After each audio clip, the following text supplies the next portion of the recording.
Mr. Speaker, my colleagues on the other side of the aisle, they love to talk about affordability. They love to play class warfare. But if Democrats were serious about lowering costs for working families, then they wouldn't have spent the last 4 years driving energy prices higher with more regulations, higher taxes, and subsidies that pick winners and losers. Families have felt the pain every time they fill up their gas tank. They pay their rising utility bills or try to keep the lights on in their small business. Republicans, working with President Trump, are focused on real solutions, restoring energy policy that unleashes production here at home, secures our grid, delivers reliable, affordable power that families and businesses can count on, and it creates jobs in the process.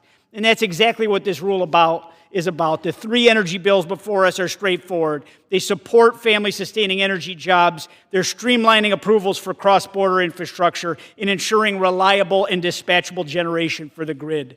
Together, they mean lower bills for families, stronger supply chains, and a more competitive America.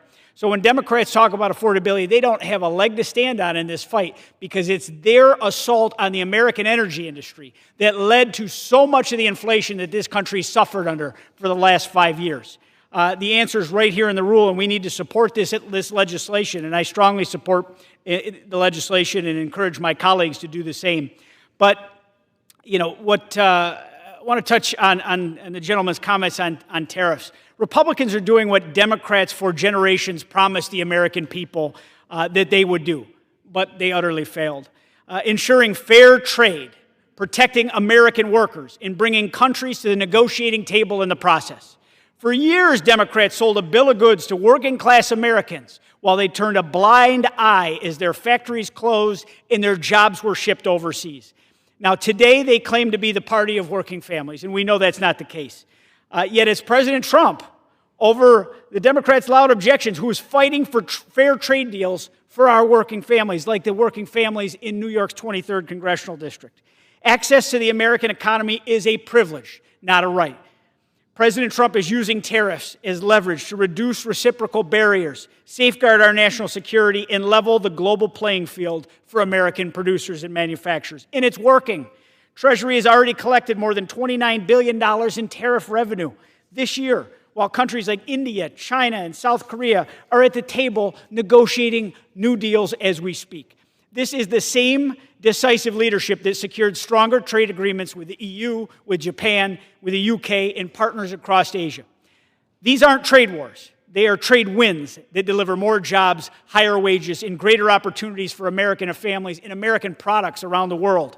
And Mr. Speaker, the same focus on protecting working families is exactly what we're doing with the bills before us today. This rule advances common sense legislation to strengthen our grid, to unleash American energy, and restore coal's role in the mix.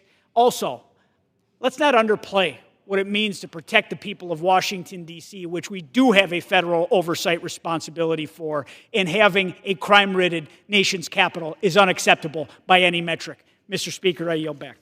The gentleman yields. Reserve the remainder of my time. The gentleman reserves his time. The gentleman from Massachusetts is recognized. Mr. Speaker, Republicans are protecting American families, my foot. You just passed this big, ugly bill that throws millions of people off of health care, that gives tax breaks to multimillionaires and billionaires. And then you accuse us of playing, class warfare because we're trying to stick up for the middle class in this country, for working families. But it's not, but you can't call it class warfare when you're giving tax breaks to multimillionaires and billionaires while cutting people's health care benefits. And let me just say for the record that in the gentleman's district, in New York District 23, as of 2024, 6,000 people in your district receive tax credits to help lower their monthly premium payments to make quality, comprehensive health insurance coverage more affordable. And these tax cuts are going to, these tax credits are going to expire. These people are going to lose their health care, or they're going to see their premiums go through the roof. For a 60-year-old couple earning $82,800 a year in the gentleman's district, annual premiums would increase by $7,349. That's a 110% increase. For a family of four earning $129,800 a year, ages 45 and up, An annual premium increase would increase by $70,741. That's a 172% increase. For a family of four earning $64,000 a year, annual premiums would increase by $2,571. That's a 369% increase. I mean, I don't know. I mean, I guess in your district, your constituents don't care about that. According to you, they care more about micromanaging D.C.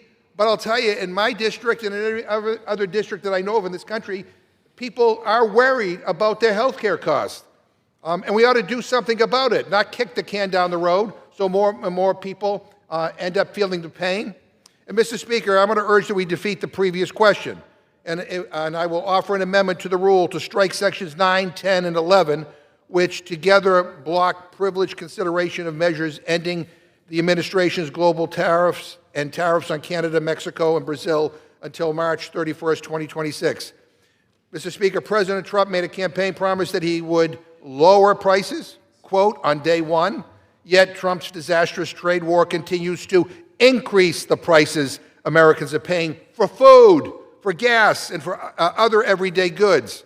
And according to independent estimates, Trump's current tariff regime is resulting in a $2,300 tax increase in 2025 alone for the average American household. Fruits, vegetables, beef, and coffee are just some of the products experiencing the highest price increases. Go to a supermarket, for heaven's sakes, in your district, and you'll know what I'm talking about. This is not what the American people voted for.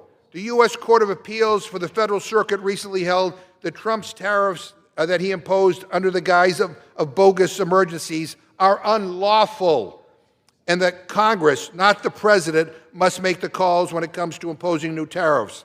Now, as we await the Supreme Court's decision, Congress should be voting on these tariffs and whether they should remain in place.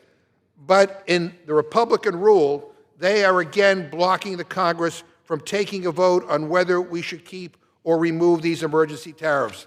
The President imposed huge tariffs on Canada and Mexico in February, global tariffs in April, and most recently a 50% tariff on Brazil because he didn't like that his friend, Brazil's disgraced former president, was just tried and convicted of trying to overthrow a democratic election to stay in power.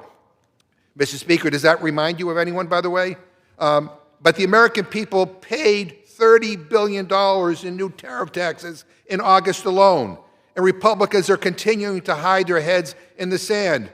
And Mr. Speaker, I ask unanimous consent to insert the text of my amendment into the record along with any extraneous materials immediately prior to the vote on the previous question. Without objection. I mean, for God's sake, we ought to do our work. We ought to live up to our constitutional responsibility and debate and vote on these things. I'm sorry that the President has instructed you to do nothing, but we ought to do something.